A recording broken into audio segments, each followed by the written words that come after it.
I'm Elizabeth, though most people call me Liz or Lizzie. A few call me Betty, but I've never liked that one much. I grew up in what you'd call an ordinary family: mom, dad, and my older sister, Kate. Kate's 7 years older than me, which made a big difference. From as early as I can remember, our house was practically a shrine to Kate. Every wall was covered with photos of her first smile, her first steps, or her scribbled masterpieces that mom and dad treated like fine art. I was there too, but just kind of there. I got used to it, wearing Kate's hand-me-downs, playing with her old toys. It wasn't ideal, but I didn't know anything else. I learned to stay quiet and go with the flow. As time went on, the pattern held steady.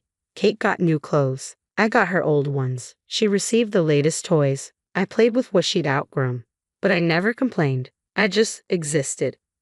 When I reached high school, Kate had already moved out for college on a scholarship. I thought maybe, with her gone, my parents would notice me more. But no, it was still all about Kate, her college adventures, her new boyfriend, her bright future. Then one Sunday she burst in, grinning from ear to ear. "Mom, Dad, I'm getting married," she announced, as if she'd just won an award. Mom burst into tears of joy, and Dad whooped with excitement. I just sat there, wondering if anyone realized I was in the room. Kate turned to me, her eyes sparkling. "Lizzie, you'll be my bridesmaid, right?" I forced a smile and nodded. "Sure, Kate, congratulations." As everyone hugged and laughed, I slipped out of the room. No one noticed. They never did. Kate's wedding turned into a huge production. One night, I overheard Mom and Dad whispering in the kitchen. "We'll have to take out a loan," Dad said, sounding worn. "I know," Mom sighed, "but it's Kate's big day. We can't let her down." My stomach twisted. They were going into debt for her wedding. I wanted to point out how absurd this was, but I knew better. My opinions didn't hold much weight here. The wedding was lavish, with Kate looking like a princess and my parents beaming with pride. I stood in my bridesmaid dress, feeling invisible as always. Then, after her honeymoon, Kate dropped another bombshell. "I've decided to be a housewife," she announced at Sunday dinner. "Jack makes enough for both of us." I watched my parents try to hide their concern behind forced smiles. "That's wonderful, sweetheart," Mom said, "if it makes you happy." I wanted to scream. They'd taken on debt for her wedding, and now she wasn't even going to work. But as usual, I kept quiet. Soon enough, Kate was pregnant, with twins. Mom and Dad were overjoyed, spending every free moment doting on Kate and preparing for the babies. Then came the next idea. "We should help them buy a house," Mom suggested one night. "They'll need the space with 2 babies." Dad nodded. "We could make a down payment on that nice place nearby." I couldn't stay silent anymore. "Are you serious?" I blurted out. "You're already in debt from the wedding, and now you want to buy them a house." They looked at me, almost surprised, like they'd forgotten I was there. "Elizabeth," Mom said, her tone sharp, "this is what family does. We help each other." The twins were born a few months later, 2 little boys, as adorable as could be. Mom and Dad spent every moment at Kate's new house, cooing over the babies. Meanwhile, I was finishing high school, thinking about college but wondering how I'd pay for it. Finally, one night, I worked up the courage to ask, "Mom, Dad, I'd been looking at colleges." "That's nice, dear," Mom said, not glancing up from the photo album she was making of the twins. I took a deep breath. I was wondering, could you help me with tuition? They exchanged that look, the one that meant they'd rather discuss anything else. Dad cleared his throat. "Well, sweetie, we'd love to, but with the loan for Kate's wedding and helping with the house, we can cover half," Mom interrupted, as if that was generous. "But you'll need to figure out the rest on your own." I felt like I'd been punched. Half. After everything they'd done for Kate, half was all they could offer me. But I knew it was pointless to argue. "Okay," I said softly, "thanks." As I turned to walk back to my room, I heard them resume chatting about the twins' latest adorable antics. Closing my door, I leaned against it and for the first time in years let myself cry. I ended up enrolling in the local community college, not my dream, but the only option I could afford. To cover the gap, I took a part-time job at a nearby diner. Balancing classes and waiting tables was exhausting. Most nights, I came home dead on my feet, dreaming only of collapsing into bed.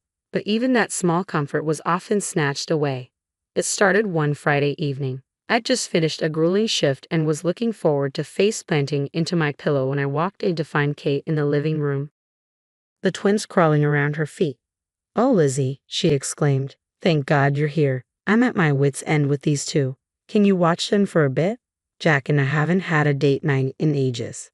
Before I could respond, she'd slipped out the door, leaving me with two screaming toddlers. "What the hell?" I muttered, staring down at my nephews. Don't get me wrong, I love the little terrors, but this wasn't what I'd signed up for.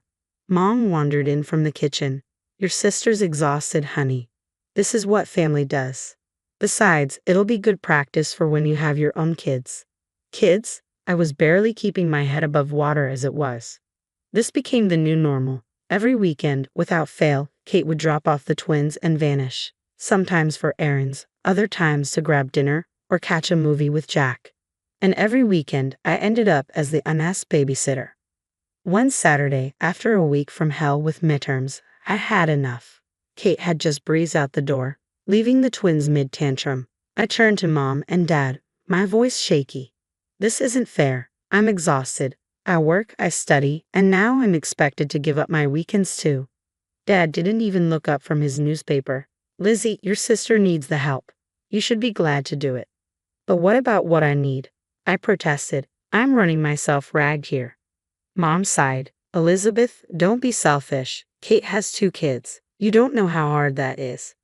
I gave up. It was clear they weren't going to listen. So I resigned myself to my new reality. Classes during the week, work in the evenings, and unpaid babysitting on weekends. A personal life? That was a joke. The closest thing I had to a social life was small talk with customers at the diner. Dates? Forget it. Between work, school, and watching the twins, I barely had time to shower, let alone meet someone. I was at my breaking point. The constant juggling of school, work, and forced babysitting left me drained, physically, mentally, and emotionally. I needed a real break, a genuine escape from everything and everyone. So one evening, I made an announcement. "Mom, Dad, I'm taking a few days off and going to the beach." The response surprised me. For once, they actually seemed supportive. "That's wonderful, Lizzie," Mom said, looking genuinely happy. "Where are you staying?" I told them about a modest motel I'd found online right by the ocean. Nothing fancy, but it was all I could afford. Dad nodded approvingly. "Good for you, kiddo. You deserve a break." I nearly did a double take. Were they actually acknowledging my need for rest? The day finally arrived. I packed my bag, hopped on a bus, and felt the weight lifting from my shoulders with every mile that passed. When I arrived at the coast, I could hardly believe my luck.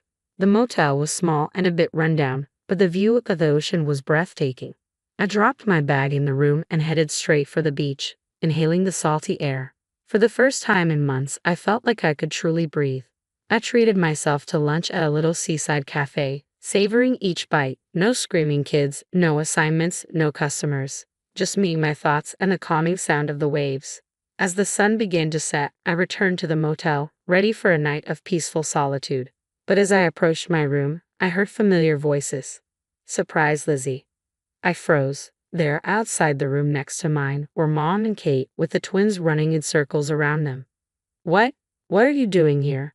I stammered, my heart sinking.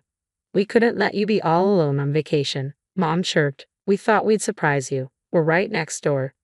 They'd booked one of the nicer rooms, I noticed, while I was in the budget option. Before I could fully process what was happening, Kate was already pushing the twins toward me. "The boys have been dying to see the ocean. You don't mind watching them for a bit, do you? I want to take a walk on the beach. And I need to run to the store," Mom added. "We'll be back soon." Just like that, they disappeared, leaving me with two hyperactive 3-year-olds tugging at my hands. What followed was nothing short of chaos. The twins tore through my tiny room like miniature tornadoes, ripping curtains, breaking glasses, and somehow managing to clog the toilet with apples. I ended up shelling out money I didn't have for repairs and to call a plumber. By the end of the weekend, I was more exhausted than ever. The final straw came when Kate, oblivious, sighed and complained about how tired she was from all the traveling. I finally lost it. The argument that erupted was epic. I yelled, Mom cried, Kate sulked, and the twins screamed in the background. That night, I packed my bags, determined to leave, and caught the first bus home in the morning. As the coastline slipped away, a shift happened inside me. This couldn't go on. Something had to change. When I dragged myself through the front door, exhaustion heavy on my shoulders, Dad barely looked up from the TV. I trudged to my room. mind swirling with emotions and vague plans.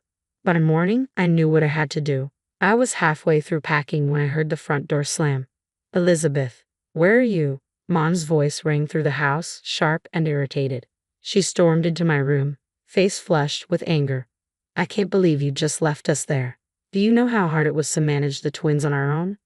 I bit back the urge to remind her that I'd been managing the twins alone countless times before. Instead, I just kept packing. Mom's eyes narrowed. What are you doing? I'm leaving, I replied, voice steady. I'm moving out. I need my own life. Their reactions were swift and predictable. How could you be so selfish? Mom cried. After everything we've done for you. Dad's face went red. You ungrateful girl. Have you thought about your sister? Who's going to help her with the twins? Something snapped inside me. My sister. What about me? When has anyone in this family ever thought about what I need?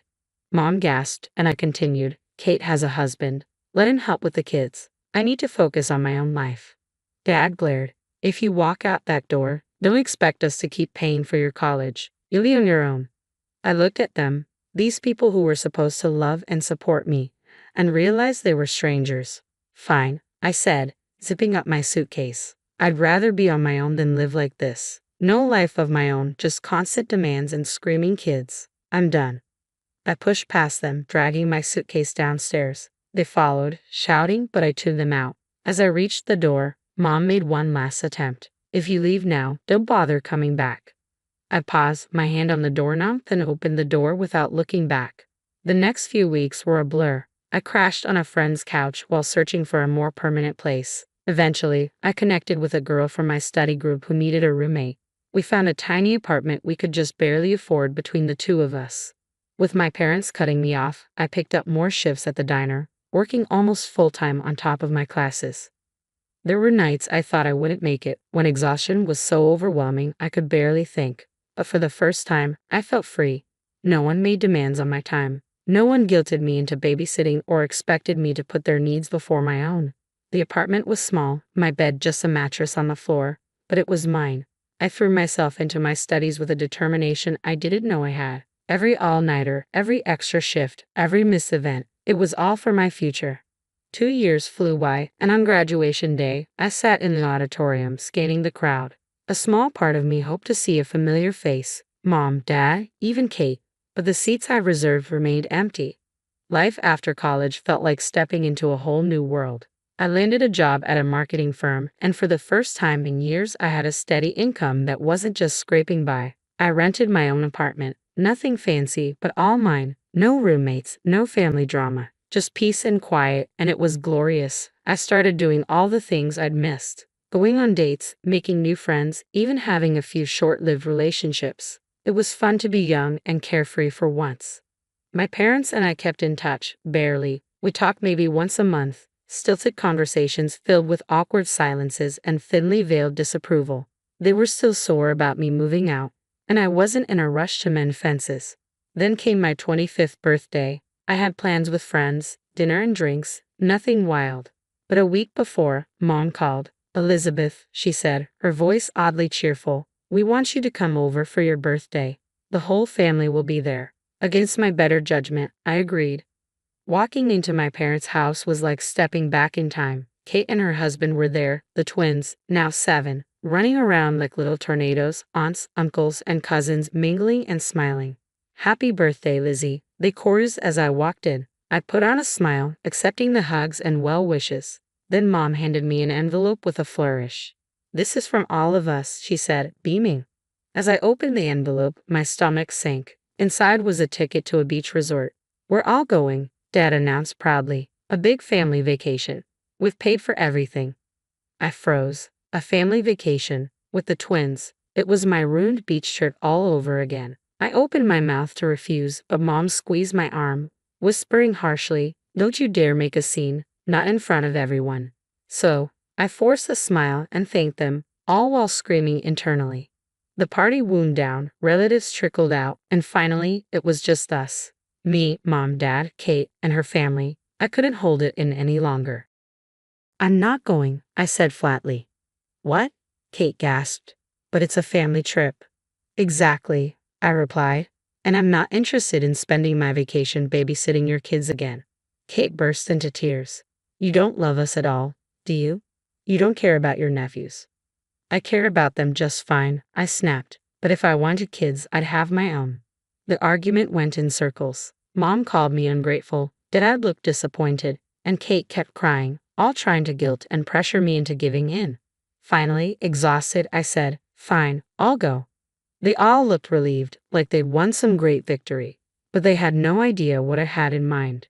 The day of departure arrived, and I found myself at the airport surrounded by my overly cheerful family. Kate and her husband were practically bouncing with excitement, already making plans for all the alone time they'd have while I watched the twins.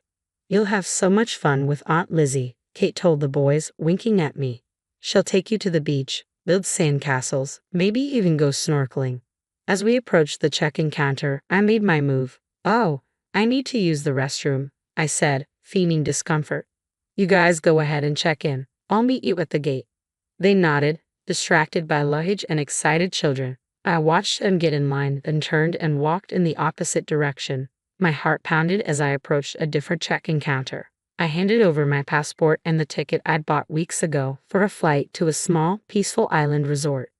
Once through security, I found a quiet corner and pulled out my phone. With shaking hands, I typed a message to Mom. I'm not coming with you. I'm going on my own vacation. Enjoy your trip. I hit send and immediately turned off my phone, avoiding the inevitable fallout.